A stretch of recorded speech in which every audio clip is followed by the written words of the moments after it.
What's up, everybody? Welcome back to another episode of Talk Talk Punch. Thanks so much for joining us. And whether you're watching us on YouTube or you're listening on the audio version at talktalkpunch.com or wherever you get your podcasts, make sure you come back here every Wednesday to see what we're talking about.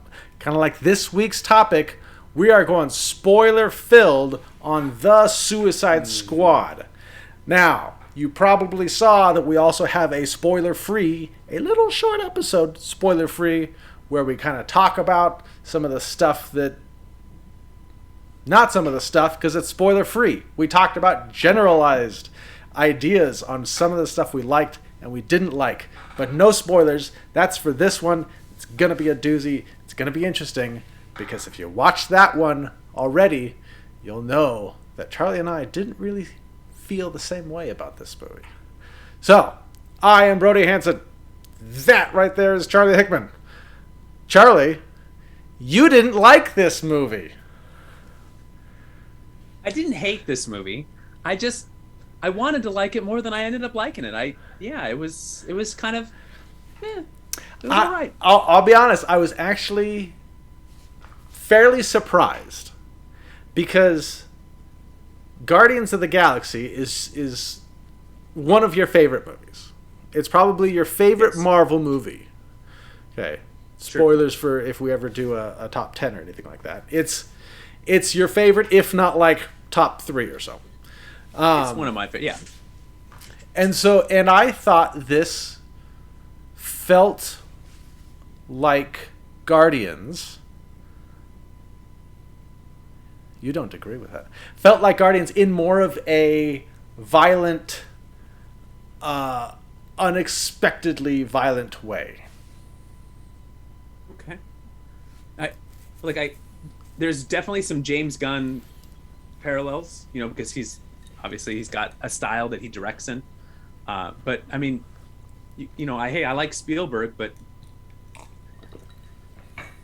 he's in movies that I just don't care for. I mean, there's connections to be made. I mean, but there's a world of difference between this movie and Guardians, and certainly, and I think even you would admit this. You wouldn't say, well, if you like Guardians, you're going to love the Suicide Squad. Or if someone had not seen Guardians and they said, wow, I really love the Suicide Squad, you wouldn't be like, well, the movie that's most like this that you'll like is Guardians of the Galaxy, because they're very different. Oh, yeah, I wouldn't say that. If someone loves Guardians, I wouldn't be like, if you love Guardians, you got to see the Suicide Squad. Okay. But it did feel very James Gunn. And maybe because I am, I've seen other James Gunn movies. And so he's got this very... He's a very dark guy. Like, some of his other movies go very dark. And Guardians, like where with the whistle and like the arrow going through people's heads, and there's some dark, even in there's some dark stuff. Yeah. And so there were parts of this that were very dark. And it's rated R, so he kind of had that extra space to take things further than you would in a PG-13. But I liked the dynamics between the people. I liked kind of the group where you get Ratcatcher, kind of bonding with King Shark. I liked the stuff with Bloodsport. I really liked Bloodsport as a character, and I was a little bit worried that he was just going to be a place filler for Deadshot from the first one, where it's like, we can't get Will Smith. Will Smith, is great at guns, or Deadshot is really good at guns and never misses, and he's got a daughter, and this and this, and then we bring in Bloodsport. I like Bloodsport is good too. Bloodsport. And it was kind of like the same type of thing, where it's like, he's got guns and he never misses, and he's got a daughter, and I was glad that it didn't pan out the same way. And we can, right. We can kind of talk a little bit about that as we kind of blow through the plot. But I enjoyed the characters. I really enjoyed the intro part. I was surprised with how the first 15 minutes of this movie played out. What surprised you specifically? When everybody died. So now, and maybe this is just because I saw the trailer, but like they're not in the movie, like they're not in the trailer at all. So as soon as that helicopter scene took place in the beginning, I was like, okay, so they're all dying. And then as soon as they panned to Nathan Fillion, I'm like, he's not in this movie, so he's dead for sure. You know, but and like all the promotional only part of the trailer stuff. that any of these, they're only in that one scene in the trailer. It's the only thing they're in is the helicopter, and then there's just clip after clip of the movie, and it's the rest of the characters, but none of these people. So right away, I thought, okay, well, they're all gonna die. You know, I didn't even know Michael Rooker was in the movie. So I'm like, he's dead for sure. I mean, there's no chance. Oh, see, I didn't put that yeah. together. I didn't put that together. And That's so, fair, that's fair. you know. I mean, even if you know, whether you know it or not, I do think that opening action sequence is really, I was entertaining for sure. And I mean, it was so much where like we're going through and everybody's dying, and I turned to Amy and I'm like, so this is like a vision, right? Or like a dream that somebody's having? I didn't think that it was real. I didn't think that all these people were actually dying. and then I was wrong. I know. Well, and then a lot of people died in this. Like a lot of characters died. They did. They did. And I wasn't always expecting that. So, you know, I really enjoyed this movie. I will probably watch it again. I know you won't. I probably won't watch it again. At least not anytime soon. Maybe a few years from now, it'll be on somewhere, and I'll be like, yeah, well, I'll watch that one again. Or, you know, maybe when my kids are old enough, I'll be like, hey, you want to see some weird stuff here? Let me show you the core of this, whatever DCU we want to call it. Where look at these movies are all over the place, man. Let's watch these. And introduce him to the original Suicide Squad and some Batman vs Superman. We'll watch some Catwoman from back in the day. It'll be great. Yeah, that's okay. You can skip that one. It's not connected to anything. It's not important to anything or anybody. It's just poor Hallie. She turned out okay. Well, yeah, she's done all right for herself. Do you want to get? So how do you want to get into this? Do we want to kind of let's kind of walk through the plot, because there's certain points throughout the movie that I would love to just kind of chat about. And so if we kind of, okay. let's just run through the plot, and we'll talk about things as we go. There's like what, like one plot point that's just in the movie goes. Well, then I will interject, right, I'll talk about all the things that I liked. All right, so look, the movie opens. They're on the chopper, and like the best part of this movie is how quickly Pete Davidson's character gets shot in the face, and how just rewarding that felt. We don't need to ask questions like how someone in a maximum security prison was able to contact higher up officials for a country that he'd never been to betray his comrades. We don't need to worry about he's a supervillain of like criminal offenses. Did he have an ability? He was just there to just be irritating, I thought. Like he didn't have a power, right? I don't know. I'm not familiar with the character. He just walked up and was like, "Hey, it's me. I betrayed you." And then for whatever reason they shoot him in the face, but then take other people. Anyway, I didn't understand the mishmashing of characters and why they were all in this strange maximum security facility. As far as I could tell, it's a supervillain jail. Rats. It's a supervillain and so jail. She's not a supervillain. She has a device that controls rats that as soon as they take it away from her, she has no abilities. She had Sebastian.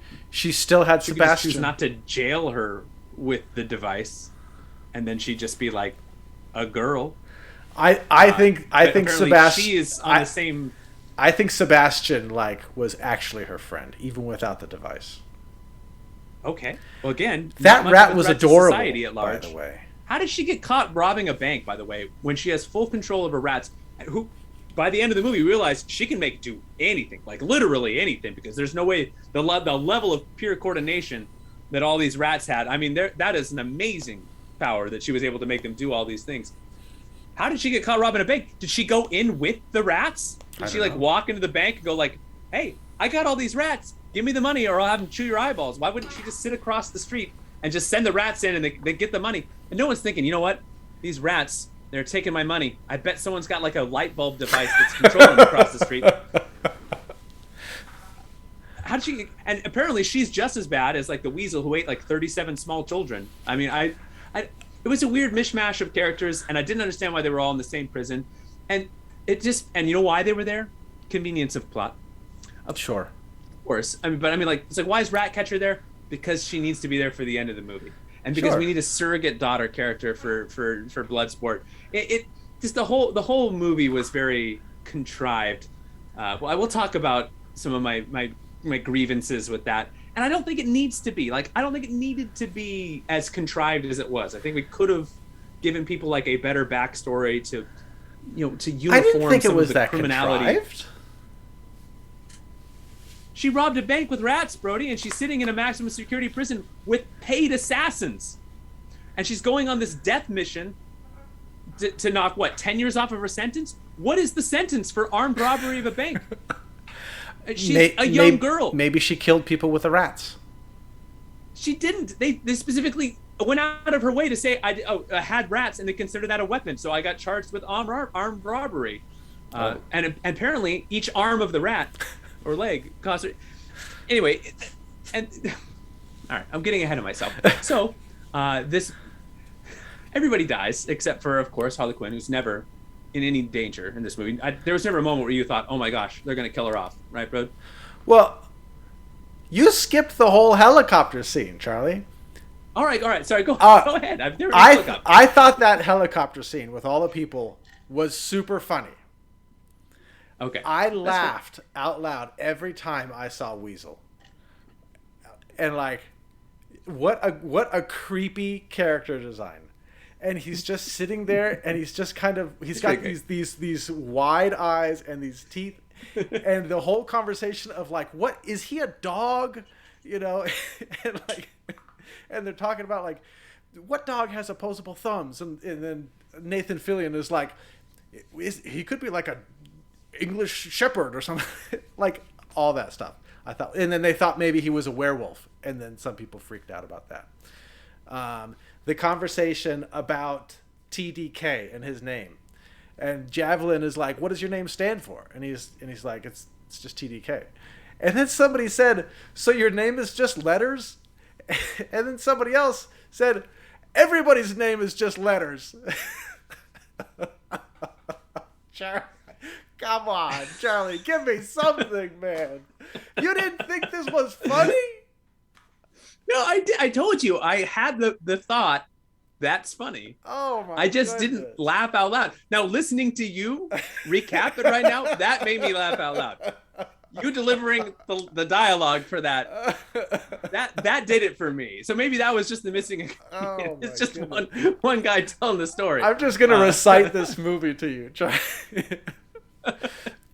But man, I said, it's funny. I just didn't laugh out loud. It's funny. I didn't chuckle. And then they all jump out of the helicopter, and Weasel jumps out and belly flops, and everybody's like, no one could check if Weasel could swim. he just drowns, and Michael Rooker pulls him out, and he's like, Weasel is dead. And I was like, I was laughing every time he was on screen. I was laughing at this character, and he died in the first 5 minutes. I was so sad until later on, post-credit scene. Make sure you stay for that. Oh man, this movie's so funny. Oh my gosh. And so then people just start dying, and you've got like dispatched the detachable kid, and Nathan Fillion just goes like that, and his arms just fly off and start like, they're just going like that to the soldiers. Oh man. And honestly, when all this is going on, I totally forgot about the whole other team. Like, I forgot about King Shark. And so I forgot that like there's a whole nother set of characters that we haven't seen yet that I should have put together. Like, okay. There's no Idris Elba. There's no King Shark. There's no John Cena. I mean, Yeah, There's no polka dot guy. I forgot about all those people, and so then, like I said, everybody was dying, and I was like, this is like a vision, right? Like, this isn't really happening. They're killing everybody. Dream sequence. And most of that was I was just so sad that Weasel was dead. I just wanted more Weasel. He's so funny. Give me more Weasel. So yeah, so then everybody died. Everybody died. Look, I know in the past I've done a lot of these plot recaps, but you have so much joy in your heart for this. I just feel like we'd be doing a disservice to the people to have me as a sourpuss recounting this plot that I feel is non-existent. Oh, you're doing man. such a great job. You keep it going, bro. I'll try to interject in some places. I'll try to remember, and I'll point out all the stuff that I laughed at. So then everybody laughs. Not everybody laughs. Everybody dies. I was laughing. They were dying. I was laughing. They were dying. Hey, that's a quote right there. But you can print that one on the main page. That is a good quote. I was laughing. They were dying. Yeah, Suicide Squad. That is a good quote. 2021. So everybody died. Like Captain Boomerang, I was actually kind of looking forward to seeing Jai Courtney like be given another chance with this character. He was like kind of like mildly amusing in the first one. It was a character that I was like, he's kind of annoying, but like I feel like there could have been potential there. So I was kind of bummed to see him go. And then just everybody died. Michael Rooker, like freaks out. He sees everybody dying, and he freaks out and starts like swimming the other way. And so that's where we get the example of Amanda Weller? Walker? No. Weller. Amanda Weller, right? I'm bad with names, Charlie. Viola Davis. That's who it is. No, it's Amanda. Hey, look at you. It's Amanda Weller, right? Can you confirm that, please? Before I talk about this for the whole movie. It's actually Amanda Waller, but I was very enjoying not Weller or Walker. It was a combination of the two that I said. Weller and Walker as Waller. There it is. All right. And so then she blows up his head, and then just Rambo, and then just everybody's dead. Rambo. And so then we pan over to the other team, and we find out that first team was really just a diversion. 3 days earlier, which I didn't mind it because it worked for me, right? Like I forgot that these other people were in the movie, or I figured maybe they'll come in at some other point, but I didn't even think about them. And so then to get this flashback of 3 days earlier, where then she's also recruiting this secondary team. If that secondary team had been brought up in the very beginning, I would have been like, well, where's all these other people? And I would have... The surprise wouldn't have been there for me. So it worked for me. And then we get the 3 days earlier, right? And we get Bloodsport cleaning up the jail. Yes. And doggone James Gunn has to have a shot of him pulling the hair out of the sink. I had to close my eyes, and Amy had to tell me when it was done because I saw it, and it was Savant's like long white hair.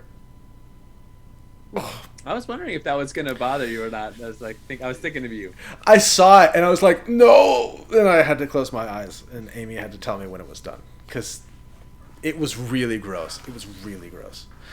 And so we got some backstory on Bloodsport, and we got to see like him interact with his kid, which was entertaining because it wasn't like, oh, he's a trained killer and he's actually really like a great dad. He was like getting ticked off at her for getting caught, and so they had this really heated exchange, and it was like, yeah, this guy isn't a good guy. And then we got him recruited by Amanda Waller, and and she's explaining the team that she's putting together, and she's like, I'm gathering people that have a really unique skill set.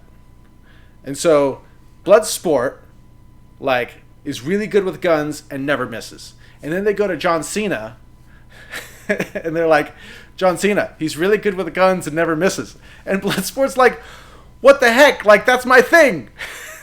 It made me laugh. But John Cena just uses smaller bullets. God, Charlie. Oh, man. And so then Except he doesn't. Spoiler alert. Yeah, I know. And then they get King Shark, who pretends like he's reading a book, and he's reading it upside down, and they're making fun of him. And then they get Ratcatcher 2, which is the daughter of Ratcatcher 1, that we get a little backstory on him later that Charlie didn't like. And then they get sent out to the beach. And because all the bad guys are on that first team, this other team comes into an empty beach. And so then they proceed. And so what they're looking for is there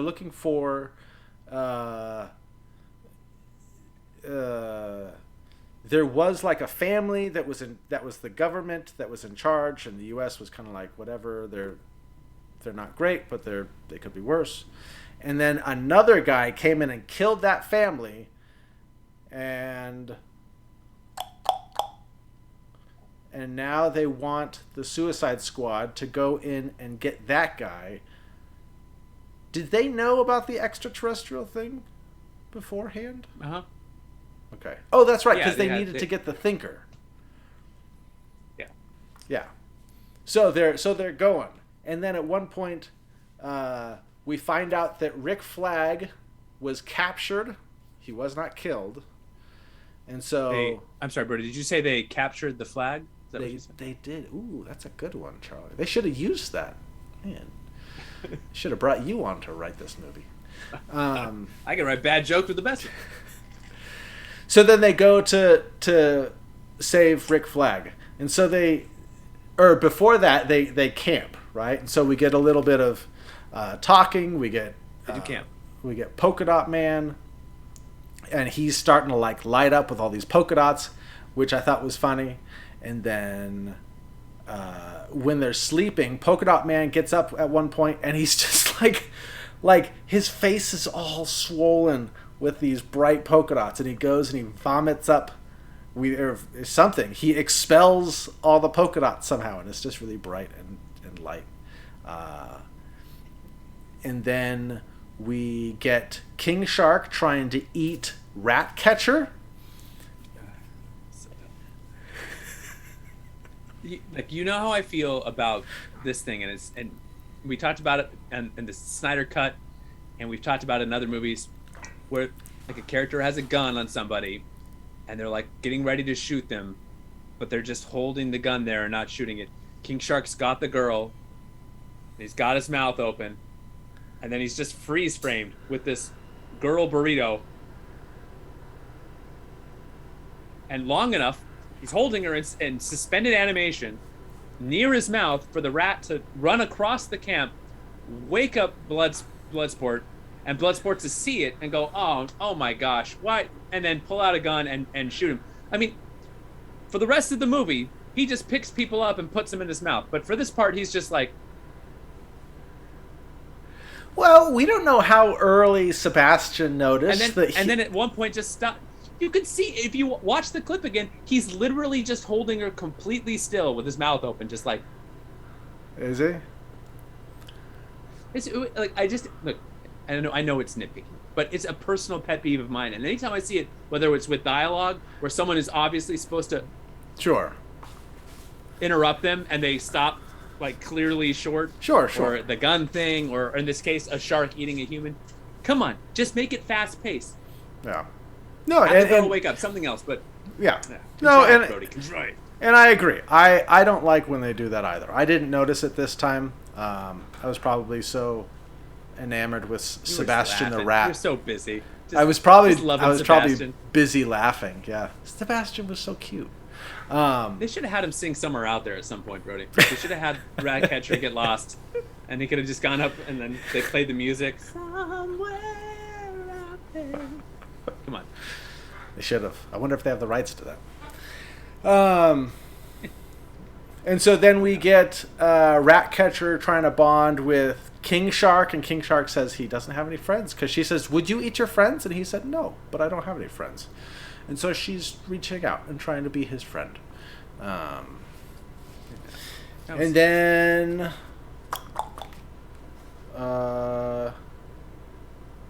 we also started to get like a look at Bloodsport's guns. Now, I really liked his guns and his getup.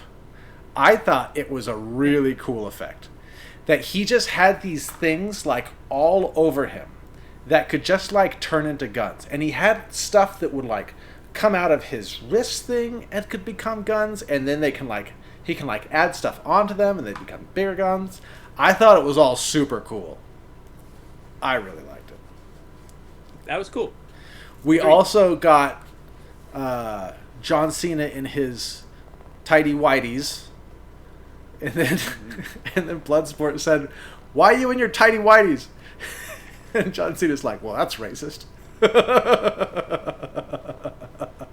Really? Oh man! And so, and so then we go to the next day. Everybody goes back to sleep, and then we get to the camp where Rick Flag is being held, and then they start like taking these people out. Right, King Shark's eating people. Bloodsport and Peacemaker are going back and forth with killing people, trying to kill people in cooler ways. I thought that was neat. I thought that was fun. John Cena's got like the blow darts, and Bloodsport like is shooting tables and making electrical stuff like fall into a bath where a guy's just trying to take a bath. One lady's just doing her laundry and she gets shot. And so we're going through all this stuff, right? And then we get to the main cabin where Rick Flag is, and he's just sitting and having tea, and he's like, "Oh yeah, I was rescued by the rebellion." And the gal is like, "How come my people didn't tell me that you were here?" And they were like, "We didn't see anybody." So they had killed all the good guys. I thought that was a really funny like little twist. It made me laugh, Charlie. My goodness. I'm thoroughly enjoying your enjoyment here. I wish I could have watched it with you. Those sweet eyes of yours. Oh. And so then we was this where we found out that Luna is now the president and he killed the family? I don't remember. Well, we kind of meet. We see some of them talking and their character, the government officials talking, and then it does cut to them again later. Obviously for the brief love story that we get, Harley Quinn on the other side of the island. Yeah. Oh yeah. They were able to capture Harley Quinn after she. You already forgot she was in this movie. After she got the javelin from Javelin, because he died, and he's like, "Make sure you take the javelin too," and then he died, and she got really mad at him. And so she holds on to the javelin for the whole movie. She's got this javelin. But they capture her, and they make her get all dressed up nice, and they take her to this president. We've got this. They've got like this date that they're on where they are with his birds, and he's romancing her, and then he proposes to her, and she says yes, and then they're talking, and he reveals kind of his plan, and he says, "Okay, we've got, this extraterrestrial thing. Anybody that gets in my way, I'm gonna kill them, man, woman, or child." And then he turns around and she just shoots him, and she kills him, and he's dead. And she's like, I have a thing with these bad guys, and I'm looking for red flags, and killing children, that's kind of a red flag. And so that president died. Like he was just gone. I thought that this guy was going to be like the bad guy. Nope, he's dead, just like the people on the beach. Dead. I wasn't expecting it, Charlie. Dead. So then all the guards come in and they grab Harley Quinn, and then they take her, and then we get the other group with Bloodsport, and all them to go undercover. And so they're going with the rebellion guy, and like King Shark wants to go, but he's a giant shark, and so he says that he could wear a mustache, and they all make fun of him for trying to wear a mustache. How great would King Shark and a mustache have been, though? Would have been awesome. Would have been great. Opportunity. And so they... What happens then? Is this when they... This is when they go to the club, is it? Is this when they go to the club? They get Milton, right, to drive the thing. They kill all the guards at the outpost. Yeah, then they go to the club, and they're there to intercept the Thinker. The Thinker, yeah. And so it might have been right before this where we get the Thinker kind of describing some of the extraterrestrial, where we're finding out that it's... that was earlier. That it's Starro.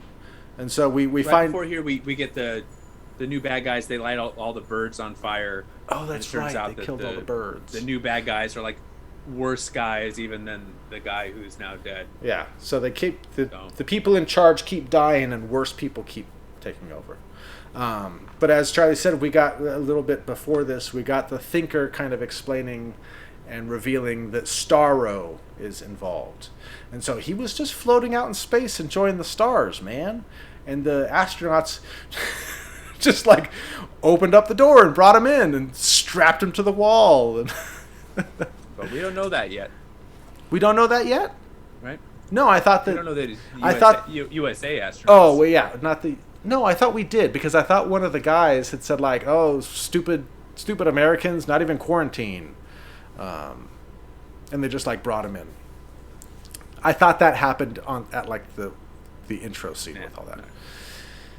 Yeah, okay. Yeah. So then we have the team trying to intercept the Thinker, so they go to this club. They all get kind of drunk, and then they get the Thinker, and they're able to kidnap him. And then Rick Flag and Peacemaker and Bloodsport kind of reveal who they are, so that the rest of the team can get the Thinker out. And so they're able to escape. The three guys who revealed themselves get put into a truck, and as they're driving, they're able to take out the people in the truck. And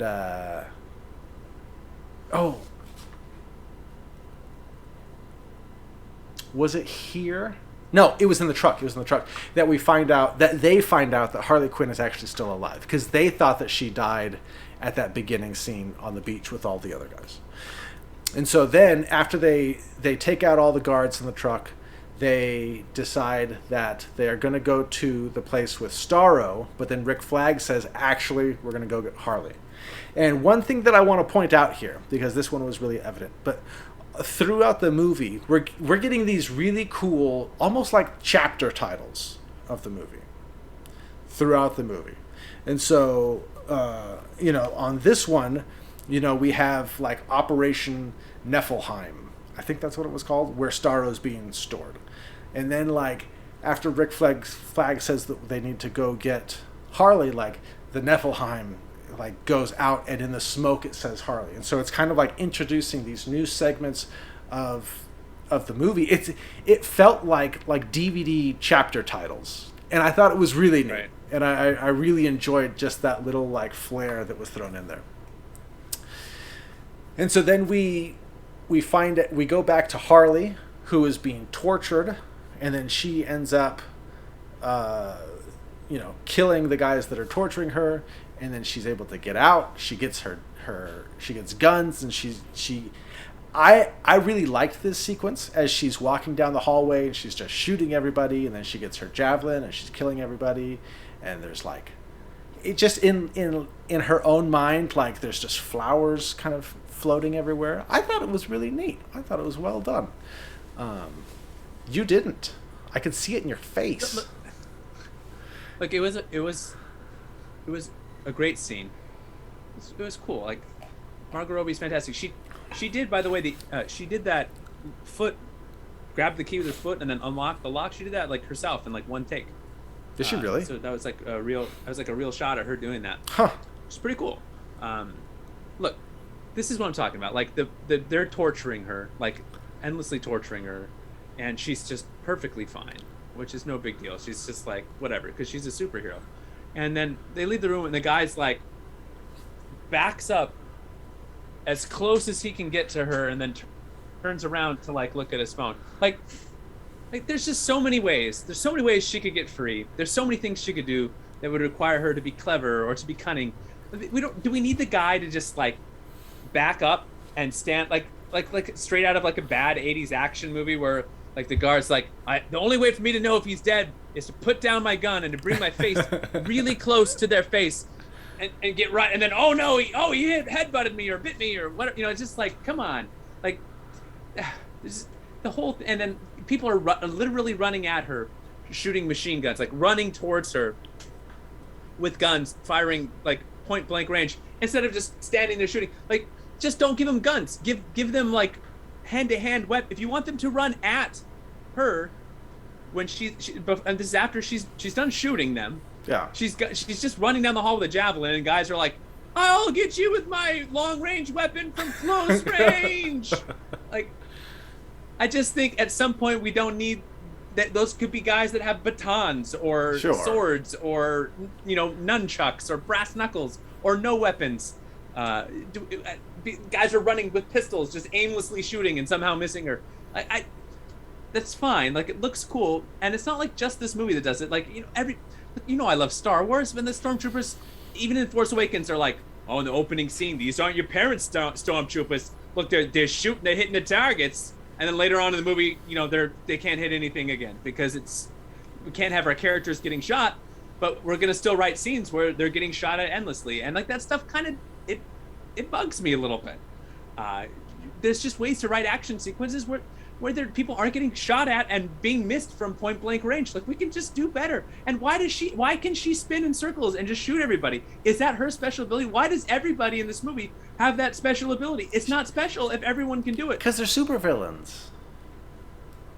But she's not super. She's just a villain. None of them are really super. She's a villain. Never explains it. Like, how do they have the super ability to shoot things?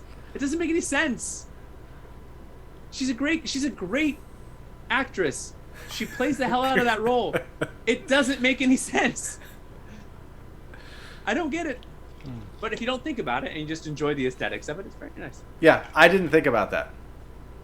And actually, it was interesting because before that scene with her kind of taking everybody out, I was kind of feeling like, okay, I've seen Harley Quinn now in the original Suicide Squad and Birds of Prey, and now I'm getting more. And I almost felt like, okay, I feel like I've seen Harley Quinn, and I feel like I'm a little over it. And then like I saw this scene and I was like, all right, I'm back into it.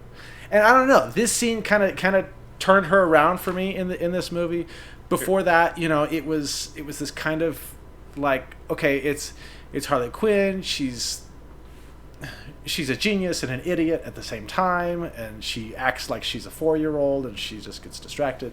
But then to see her be able to take out all these guys and do these cool stuff with the javelin, with the guns, and the gates, and just slamming gates in people's faces, and then I was like, I enjoyed that.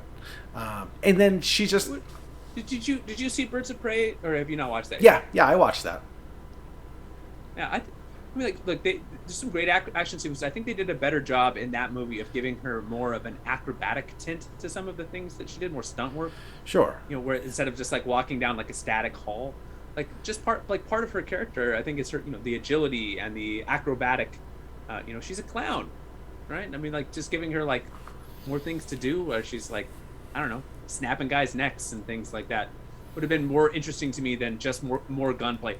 It's a lot of gunplay in this movie. It's a lot of bullets being fired. It's a lot of gunplay, and if you just like people getting shot, I mean, that's great. But it was a lot of like the same thing, and I just didn't like that her story was so separate. I would have loved, like, I think her and King Shark.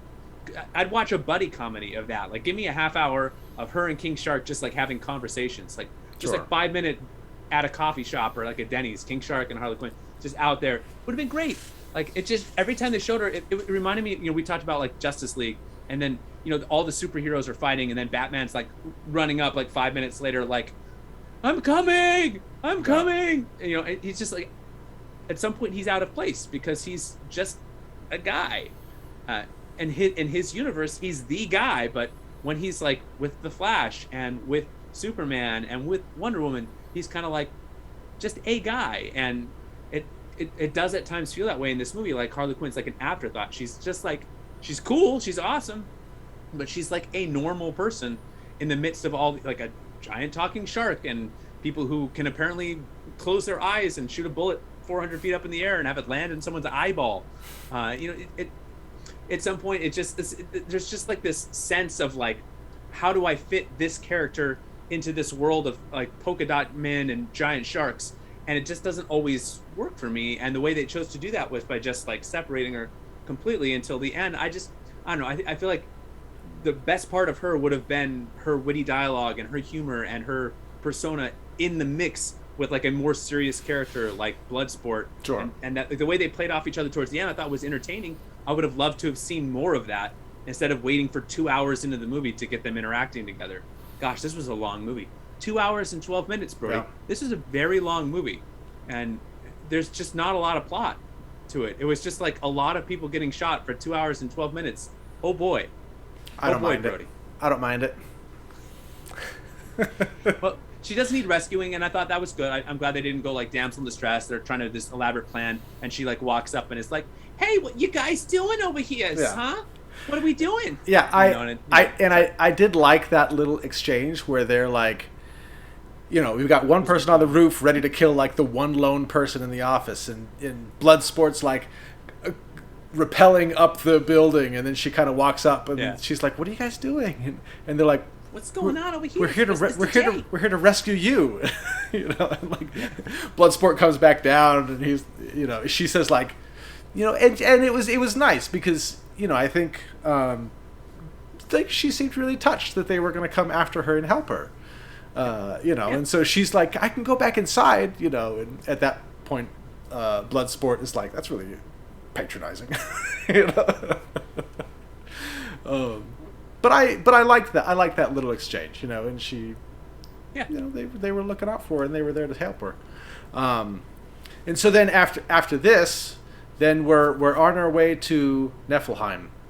Was that the place, Niflheim? Okay. Yeah. So now at this point, there's two moving parts to this. There's the Suicide Squad is going to intercept the Starro, but it just reminds me of the Pokemon Staryu, but whatever. And then there's like the rebels that are now going to use this distraction that's happening with them invading that to go overthrow the government yet again.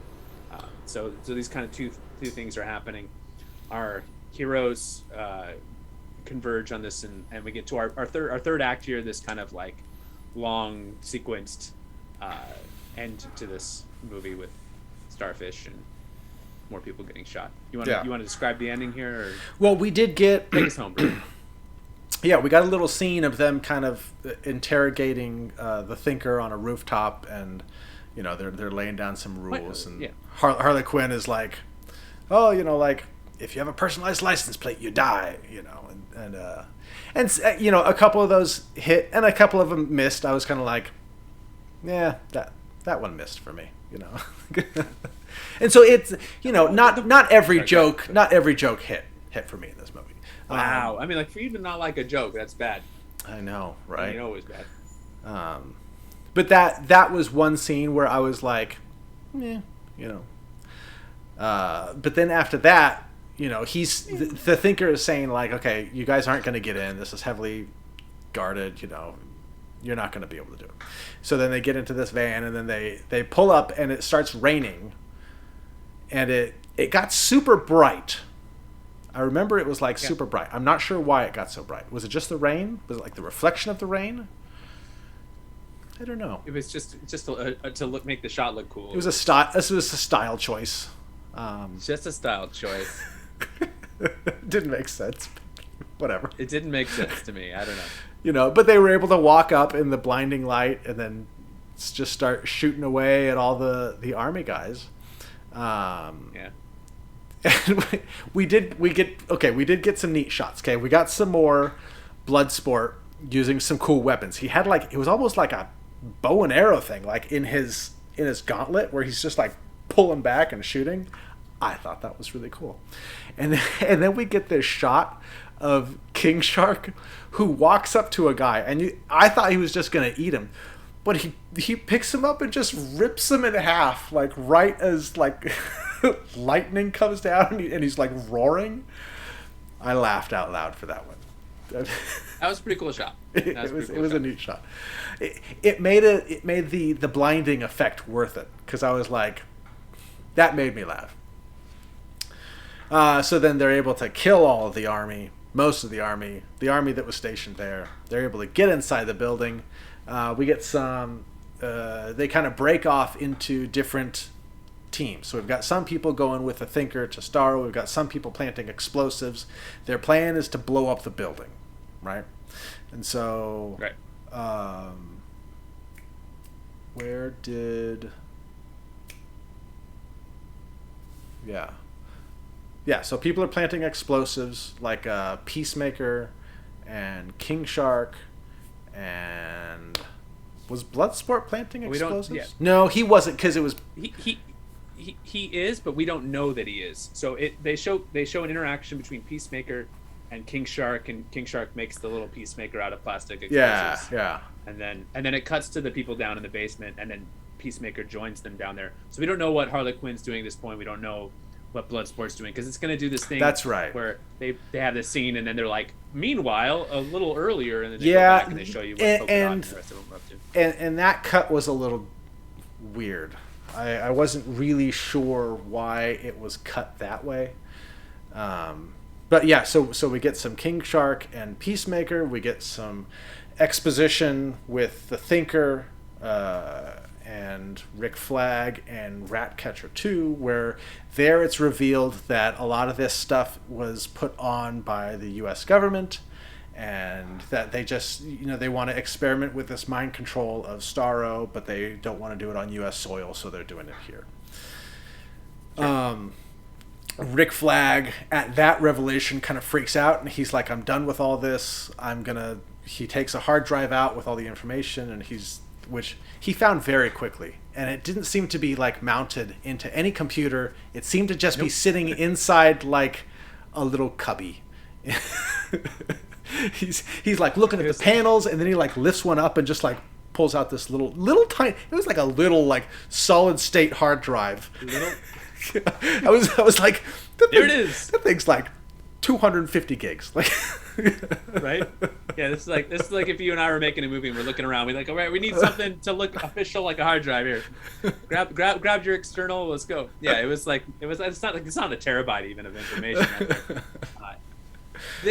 The ending felt very rushed and very random to me, and it didn't make a lot of sense that, like, this is the first. So Rick Flag, who's been running these illegal missions where he's essentially leading people to their deaths on these like sub-covert information, like, yeah, and just nefarious mission after nefarious mission for his government, is suddenly like shocked that his government has done something wrong and cruel, and is like, this is where I draw the line. Now here suddenly, it like that didn't work for me. And then like the threat that they can all have their heads blown up at any point in time, it just like all of that, like he has no plan here, no game plan. And they're all like horrible criminals, but also yet somehow with like hearts of gold. Like it just didn't, like it didn't work for me. They're all so altruistic. They're all just there to help everybody. These are the nicest, horrible murderers that have ever existed. And not once. I mean, look, we live in a world where people just never before has it ever been more apparent. People don't really care about people, for the most part, and just normal, nice, everyday people won't do like basic things to help protect or save other nice ordinary people, let alone like, hey, your life's on the line, you're gonna die, are you gonna like go save the world, or are you gonna get out of there? And they're all like, you know what, no, we're gonna save the world, because really we're heroes. Sure. And it like none of like the ending here just doesn't work for me. Like for this group, I think it would have been way more interesting if they were just like, nope, we're out of here. And which Bloodsport kind of does at the end. He's like, hey, we got this, but we'll just use it to leverage our freedom. Sure. Anyway, but anyway. Yeah. So the Bloodsport Peacemaker, or the Flag Peacemaker fight, it was fine. Yeah, and so after Flag grabs the hard drive, and I think he mentioned that he was really upset that they were experimenting on kids. I think he mentioned that. So maybe it's nobody likes that. No. After he gets that hard drive, then Peacemaker shows up, and Peacemaker, who mentioned earlier in the movie when somebody questioned why his name is Peacemaker, he says he cherishes peace and he doesn't care how many women, men, or children he has to kill to get it, which I think is funny. And so Peacemaker shows up and he says that if Flag gives that to the media, it's going to cause a global incident, and it's really going to disrupt peace, and it's going to make things worse. So he has kind of had this side task from Amanda Waller to destroy that hard drive. And so then we end up, some of the explosives go off early, right? Which we find out in a few minutes came from the other team. And in that, it kind of broke the Starro chamber open. You know, we kind of got the reveal that that as they've been experimenting with Starro can release like little Starros that go on people's faces. They've seen that, like, you know, they can't take them off. There was like a guy that had like Starro removed and half of his face was off. His face was we learned that Starro is super huge and he's inside this chamber thing, which then gets broken open with the explosion. And with that, Starro kills the Thinker, because the Thinker's been experimenting on him for 30 years. And so Starro rips him into pieces and then throws him into a piece of glass, and the Thinker just like explodes. It was just like this splat. It was pretty gnarly. And then we that's when we get a Rick Flag Peacemaker fight. Now, the beginning of this fight I thought was a really cool shot, where we see them fighting in the reflection of Peacemaker's like chrome helmet. I thought that was a really neat thing, and it goes just long enough. I think if it had gone any longer, it would have been like, okay, like, I get it, you know. But like for the beginning of the fight, because it's so chrome, you can see the reflection really well, and I thought that was a really neat thing. But then they go into kind of a more standard fight where they're punching and kicking each other, and then Peacemaker kills Rick Flag. I was actually really surprised by this. I didn't think that Rick Flag would die, and they even show like the piece of glass or tile or whatever it was like go like into his heart. So it wasn't even like, okay, he got stabbed, but maybe he can live, maybe he can, you know, he's gonna walk away with like a bandage on his chest. No, like that piece of tile like went into, they gave you like a 3D Mortal Kombat view of like it going into his heart. And so then he died. And then so then we get this jump where it's like 8 minutes earlier. And this, it was strange. I'm not sure why we did this. Oh, I'm sorry, but right before that, we saw Peacemaker going, and he's going to shoot Ratcatcher 2, and he's going to kill her, and he says because he's thorough. And so then it cuts, and we go 8 minutes earlier, and that's when we go to the other team, right? That's when we go to Polka Dot Man, we go to Bloodsport, Harley Quinn, and Milton. What? Deadshot? Oh, I was saying not Deadshot. Not Deadshot. Come on now. Bloodsport. And Milton ends up dying, and I thought this was a funny joke, where Polka Dot Man is like, they killed Milton, and everybody's like, who is Milton? He's been with us the entire time. I don't know anybody named Milton. I thought it was funny. I mean, it was interesting to me in the sense that I just had that whole inner monologue about Milton and why is he there? I don't understand. Like literally, I don't understand why the character is here. And then they're having like the same conversation on screen. So good. Like it was just like randomly written in to make. I mean, why is he storming? To make a joke. I don't understand. They just put him in here to die. Like which is fine. Like, and then they had the joke after, and I did think that was good. It was funny. I didn't laugh out loud, but I did think it was funny. I laughed. I thought it was funny because Polka Dot Man really liked him. Polka Dot Man was like, he's a really nice guy. Yeah, poor Polka Dot Man. Speaking of Polka Dot Man, throughout the movie, we got like a little backstory on him, where his mom worked for Star Labs and experimented on him because she wanted her boys to be superheroes.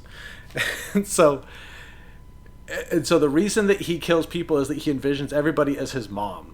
And so I thought it was just going to be like this one-line thing of just like, oh, he imagines everybody as mom. But they keep making these cuts to him viewing people as his mom that I thought was really funny. They just have like this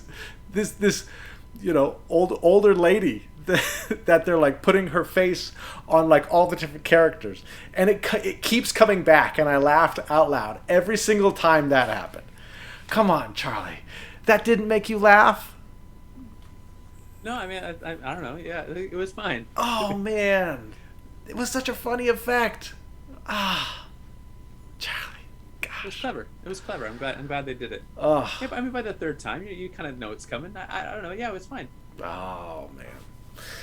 All right, so calamity erupts. Yeah, things are exploding.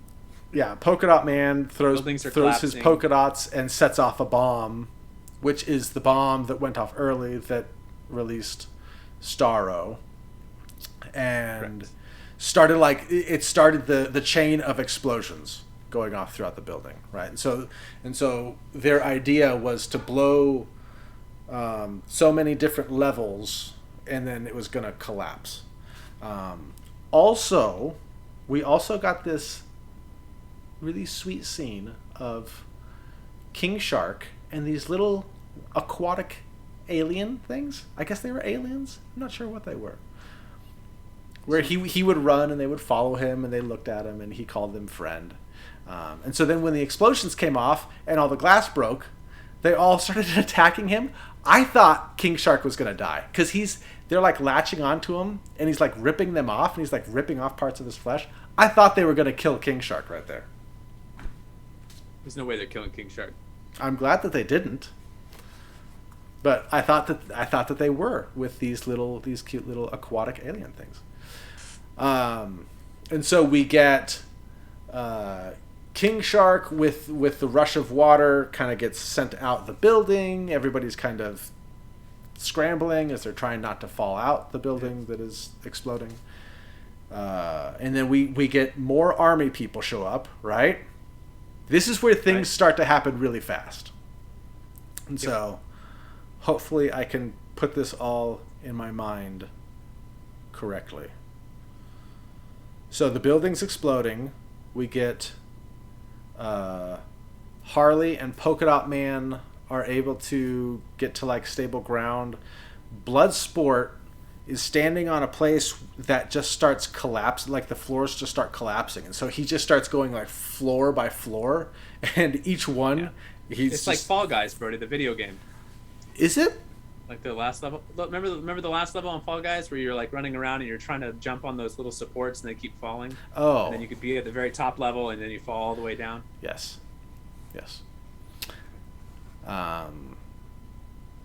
And so then he ends up landing on the same level as Peacemaker, who's about to kill Ratcatcher. And then they look at each other because they've been kind of going at each other this whole time, and they both shoot. But Bloodsport's bullet is smaller. It goes right through Peacemaker's bullet. Get him right in the throat. How that works. Right in the throat. That is the exact physics. That is exactly how that would happen. Did you see how sharp his bullet looked? It looked very really sharp. I don't know. There's a deleted scene where he sharpens it. He's just like, you think you have small bullets? Wait do you see these? I wish that Mythbusters was still a show, because I would love to see them do like a Suicide Squad episode of just all these types of things. I think the majority of this is very realistic. So, like when John Cena gets hit in the face as hard as possible by a lead pipe, and he's just like, eh. He's John Cena, man. Dude, he'd be so dead. Just Joel Kinnaman he's a strong dude. He's just hitting as hard as he could with a pipe in the face. I mean, that's a dead man right there. Didn't even break his nose. He's like, whatever, I'll stab you in the heart now and I'm good. Oh, so then everybody is able to get out of the building. And then Stars start raining from the sky. Yeah, Starro comes out. He starts throwing little Starros. This part bugged me a bit, right? I wasn't as much a fan of this part because all of the army men are just like getting the Starros on the face.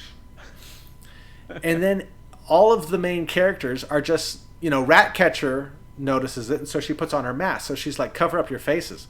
But most of them are just like hitting the Starros away. And it was I don't know. It was a little bit like,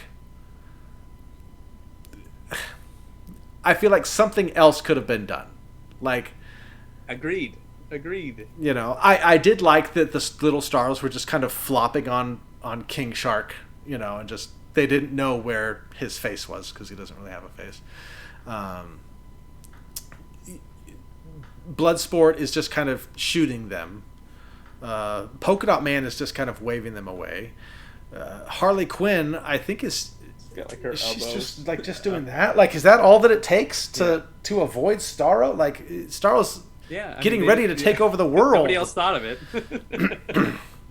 My only weakness, they put their arms up. Yeah. So that I feel like there could have been a better solution to avoiding getting the Starro in the face than just miraculously it was just those 4 or 5 of them that didn't get a Starro in the face. It's very convenient. Yes. Yeah. And so then now we have our big end we have battle. Big Starro, who's as tall as a building, and we get the group is Amanda Waller is kind of like, okay, you guys are done, just come on back, whatever. And so they're getting ready to leave, and then I think it was Ratcatcher 2 who said something, and she was kind of like the moral high ground of the group, and so she definitely did not belong there at all at any point in any time.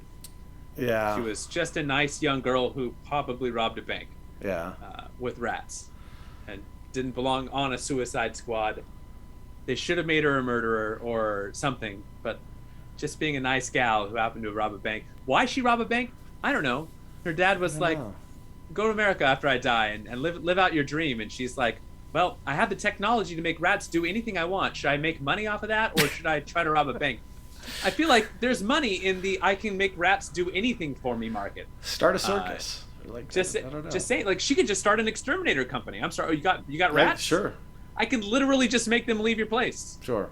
A few $100. Thank you. Wow. And so then we get the team who then ends up turning around, and they're actually going to go save the city instead of take off. Amanda Waller freaks out. She's going to blow up all their heads, and then like one of her people just hits her in the head with a golf club. Can I ask you a question? Yeah. Why did she even hesitate to blow them up? They've completed their mission. Yeah. The only people she cares about, Flag and Peacemaker, are dead. Yeah. So these people serve no function to her. They're all just criminals. And she's like conniptioning over like, how dare you disobey me? I'm going to blow you up. I'm going to blow you up. They mean nothing to her. Only bad stuff can happen to her if they survive this. There's like no legitimate reason why she would even hesitate. In fact, if we're being true to character, she wouldn't even let them come home. She would just blow their heads up. It's true. I mean, at the end of a mission like this that no one could ever know about, when you're trying to cover up things for your government and you're like, you got 4 criminals who are just like, have no incentive not to tell the whole world what has happened. Sure. There's no reason for her not to just press those buttons. But yeah, it was weird that she didn't. It was weird that there was like no security in the office to like stop someone from swinging a like metal rod at her. I feel like that's the kind of place where you might have like a guard or two that are like in on this. And is this the first mission they've ever run with the Suicide Squad? It didn't feel that way because it all seemed pretty advanced, but apparently the people in the room were like horrified that everyone was very surprised that the evil government was evil. Like everyone was real surprised that oh my gosh, what are we doing here? Yeah. Anyway. Yeah, it's I don't know. It was a little odd. It was a little odd that someone could just like pick up a. What does she think's gonna happen? Like they would just drop bombs right at some point, right? Missiles at the star, dispatching military. I don't know. All right, anyway, whatever. Anyway, it was fine. It's just they're and so they knock out Amanda Waller at like HQ, and then they are giving the intel and like coordinates of where Starro is and where Starro's going to the Suicide Squad, who then go over and start trying to stop Starro. So they're Starro is sending like its little minions with the people on the with the Starros on their face after them, and so they're just killing them. Like they're just dead. Like Deadshot, I keep calling it Deadshot. Bloodsport is just like shooting the people, and I was like, oh man. I mean, I know they said that like once you get a Starro on your face, you're pretty much just a corpse anyways. But I was like, wow, he's just taking people out. We kind of get the group then kind of split up. We get Polka Dot Man envisioning that the giant Starro is his mom, which I thought was a really funny one, where you get this lady again, where she's as tall as a building. I thought it was really funny. Charlie, come on, man. It was funny. I mean, I didn't laugh, but it was funny. And so he's able to zap polka dots at her leg, and so that hurts Starro, and so then Starro just squashes Polka Dot Man. I was sad to see him go. I enjoyed that character. Yeah, he was funny. Bloodsport told King Shark that Starro is Yum Yum or Om Nom or whatever kind of the code word was, that he could eat him, and so King Shark kind of jumps on Starro, tries to start eating it, and he gets flung away. This is where Bloodsport starts taking all the stuff off of him and like forming this really awesome gun, which I thought was really cool. Like he's got his normal gun, he just keeps adding stuff on, and it just keeps like getting bigger. I thought it was super cool. I really liked that. But in the midst of that, like he used all of his stuff, and so then he has no more guns, and then he without his guns, I don't know, can't do as much. We get Harley Quinn going up top with her javelin. We get Ratcatcher like calling all the rats, and holy smokes, were there a lot of rats in this city? Like there were a lot of rats. There were so many rats. It was like a sea of like hundreds of millions of rats, like going down every single street. I was like, man, that's all. Like that's so many rats. Who were then climbing up Starro, and you see Sebastian like kind of leading the charge, and he's climbing up and going at him. And then we get Harley Quinn, who's up there with her javelin, kind of realizes what she can do with the javelin. And I thought she was just going to throw this javelin at the eye, and it was going to that was going to be it. But she just like jumps, and with the javelin like pokes a hole and goes like into Starro's eye, and she's like floating there, and I'm like, oh, close your eyes, like all that fluid is like getting into your own eyes. You don't know what that stuff is. This is an alien. Like it's in your ears, it's probably in your nose. Like you need to go into quarantine after this, because who knows what's inside of you at this point. She's gonna have polka dot, the space virus for sure. Oh my goodness, yeah. So that was like really gross. And then the rats start coming in through the hole and start like eating the nerves, and so it just like starts filling up with blood. I was like, this is really gross. And so then Harley comes out, and then it like that ends up killing Starro.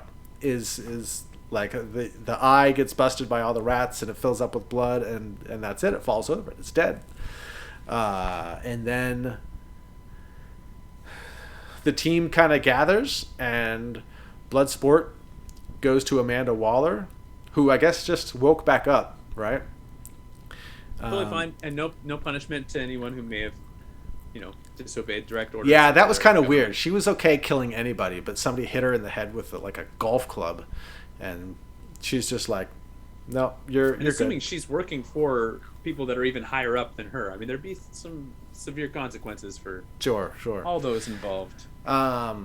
And Bloodsport kind of makes the deal of like, okay, I've got this hard drive. It's going to stay with me, and if my daughter or anybody here goes back to prison, I'm going to release it. And she says, deal. Which, boy, it didn't take much. Of course, yeah. Why not? Why blow his head up and then, I mean, what has he uploaded the hard drive somewhere that we don't know about? Why not just blow all their heads up at that point? But no, a deal's good. The deal's a deal. Yeah. Very honorable character. What could go wrong? And then they get onto a helicopter and they leave, and we get Ratcatcher kind of falling asleep on King Shark. We get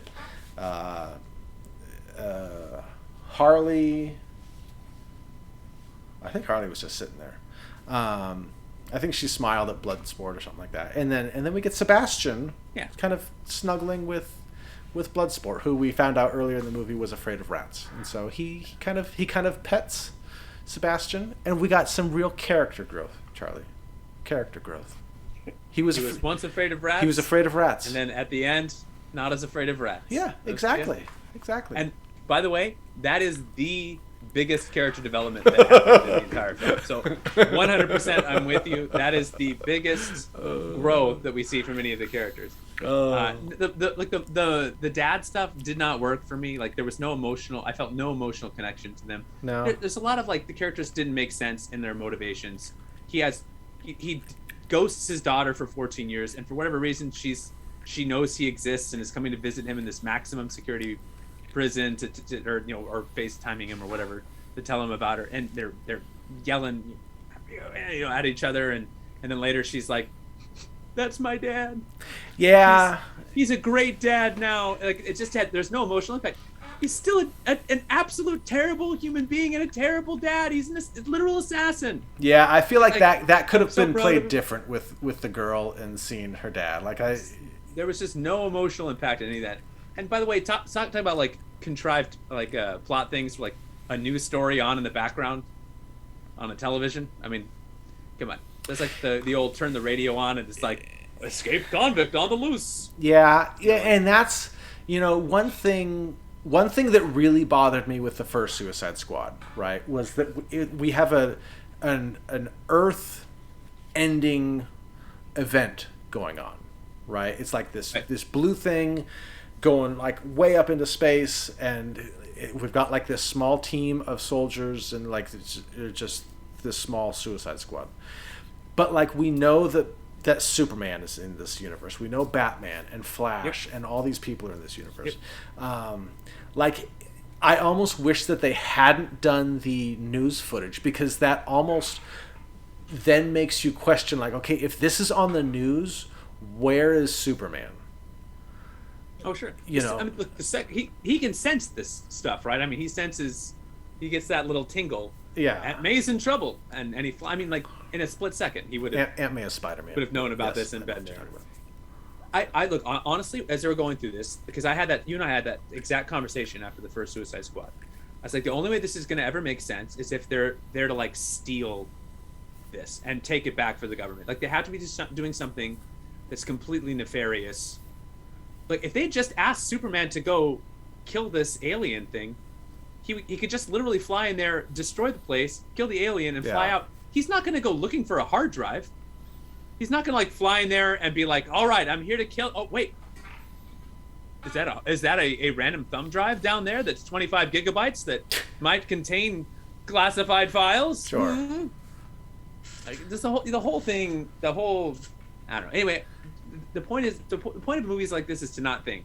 And that's been harder for me lately, is just to kind of shut off that part of my brain and just let a movie wash over me. Yeah. It's been a little bit harder to do that lately. I want movies to make sense. I want there to be characters that grow and change, and I want them to be challenged. I did think it was funny. There was a moment where right after John Cena kills Flag and he has the super cheesy like Peacemaker, what a joke, and then dies. And then Cena's got this look on his face, and I thought they were almost gonna do like a Martha, like where he's like, My whole life is a lie. He's right. I'm not making peace at all. But then they didn't. I was only a little surprised by the full heel turn because they're doing a show about Peacemaker on HBO Max. He's going to get his own show. Yeah. So it's like an 8-episode run. So I thought maybe like he would survive somehow and it would be after this, but I guess it'll just be a prequel, which is what it is. Well, this'll teach you a lesson, Charlie. You need to stay through the credits because there was a post-credit scene where the people from was there another one after the Weasel? Yeah, where the people from The Office... Stop putting post-credit stuff! Stop it! It's so irritating. I'm not watching the credits. I don't want to fast forward. On HBO Max, it quit on me twice on my PS4. It just randomly said, uh-oh, something went wrong. I didn't even try to pause it or rewind it, but I can't fast forward credit scenes because the app breaks.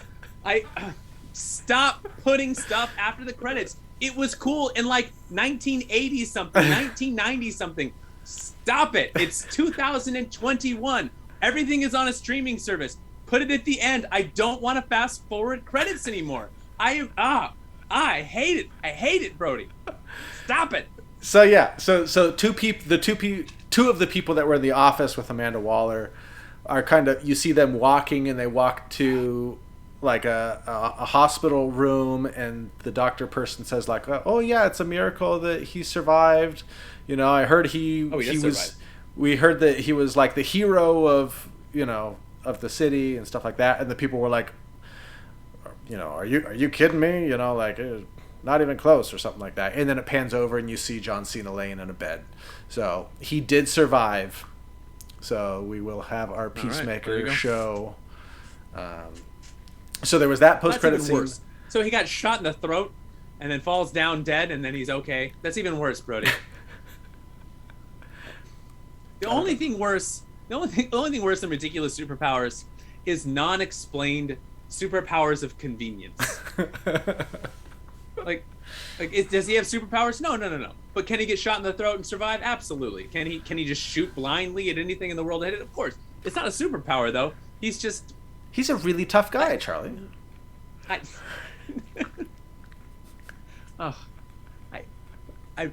don't know if I made this point clear enough, but I really, really hate post-credit stuff. You know what?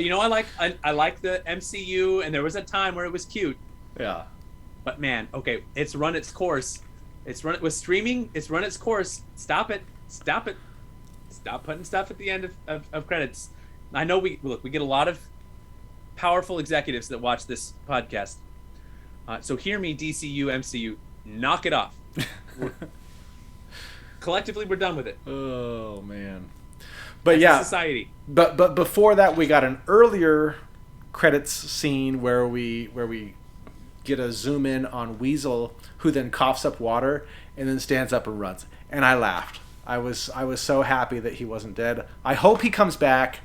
That character makes me laugh, Charlie. And the way that he runs, like it's Sean Gunn that does it, okay?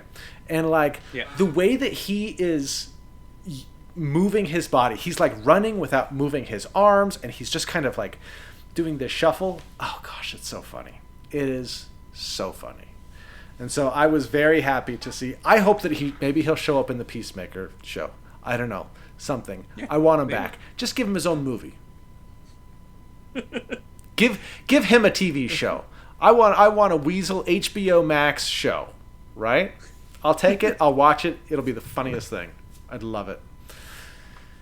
But yeah, 2-minute shorts of like him, King Shark, and then Sebastian just kind of hanging out at Denny's. Oh man, I'd watch that. I'd eat it up.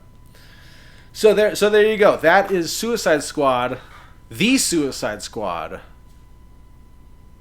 In a nutshell, in an hour and 20-minute nutshell, Charlie. I enjoyed it. I thought it was really funny. I guess, you know, when I'm having a good time, I just overlook some of the details, and sure. I give them a bit more grace because I'm being entertained. You know, it's So I enjoyed it. Now, if I watch it again and talking with you about this stuff, might I notice some of the flaws? Might I notice some of the holes? Maybe, when I'm not like, okay, this is all brand new, and I'm just in it for the ride. Yeah, maybe on second, third viewings, I might notice more of that stuff. But for the first viewing, sure. I was actually pleasantly surprised. I think this might be. I was trying to think of this today. I don't have like an official listing of like all the DCEU movies, but this would be pretty near the top, if not the top. I don't know. I don't know if it'd be the top. It'd be near the top, pretty close to the top, maybe the top. I don't know. I'd have to think about it. So, I really enjoyed it. So, I don't begrudge you, and I think everything you're saying is 100% right. And I think if you're trying to decide, if you've watched this whole thing and haven't seen the movie yet, well, first of all, you've seen it now through Brody's eyes. It cannot possibly be better than listening to Brody with just this pure joy in his heart talk about this movie. But look, maybe you loved it, maybe you hated it, but any movie is going to be as Brody described. If you're into the movie, you can forgive the flaws. There's no such thing as a perfect movie. Everything's got holes in it, especially the more sci-fi, the more superhero stuff, the more supernatural stuff you add into a script, the more likely it is that someone can sit back, fold their arms, and shake their head and say, but what about this? Yeah. Why are they walking into a bar going, we're all looking for the Americans, and there's like two random white dudes there. We don't know who they are. Where are the Americans? We can't find them. Let's start by talking to these non-white guys and see if they're the Americans. If you're in the movie, you can forgive a movie for anything. Sure. And then obviously, if it's just not capturing your sensibilities, you're gonna notice some of those things. Why is the thinker not say, "Hey, help"? Why is he just like, "Okay, let's go. You got a gun on me. Let's do this. You can't go anywhere without me. They had a gun on him. You can't kill me." They can't kill him. They literally could not kill him. There was the only thing that could not happen is because they couldn't get into the place without him. So the only possible thing that can happen is that they kill him. And he's like, man, let's go. Yeah, they could shoot him in the knee. Let's just say he wasn't very smart for a guy with spark plugs all over his head called the Thinker. Didn't put a lot of thought into things. And apparently, he was having a lot of sex with a starfish, which they dropped in there at the end. I don't know if you caught that part. Did they really? Yeah, he said, he's been having his way with us.